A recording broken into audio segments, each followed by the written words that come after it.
அஸ்ஸலாமு அலைக்கும் வரஹ்மத்துல்லாஹி வபரகாத்துஹு. இன்று நாம் பார்க்க இருப்பது சூரத்துல் ஃபத்ஹின் சிறப்பாகும். சூரா ஃபத்ஹ் ஆகிய 48வது சூறாவை ரமலான் மாதம் வருவதை ஒட்டி அதற்கு முன் 3 நாட்கள் ஓதினால் ரமலான் முழுவதும் நோன்பு நோற்பதின் சிரமம் உணராமல் இருக்க உதவும். இந்த உலகை விடவும் இவ்வுலகில் இருப்பதை விடவும் எனக்கு மிகவும் நேசத்துக்குரிய ஒரு சூரா இன்றிரவு எனக்கு இறங்கியது என கூறிய ரசூல் ஸல்லல்லாஹு அலைஹி வஸல்லம் அவர்கள் இன்னா ஃபதஹ்னா என்ற சூறாவை ஓதி காட்டினார்கள்.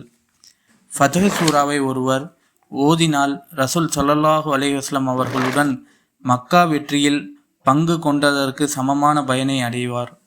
ரமலான் முதல் இரவில் சூரா ஃபத்ஹை ஒருவர் ஓதினால் அந்த வருடம் முழுவதும் அல்லாஹ் அவரை பாதுகாப்பான். அல்லாவிடமிருந்து அவருக்கு உதவி கிடைக்கும். சூரா ஃபத்ஹை ஒருவர் ஓதினால் அவர்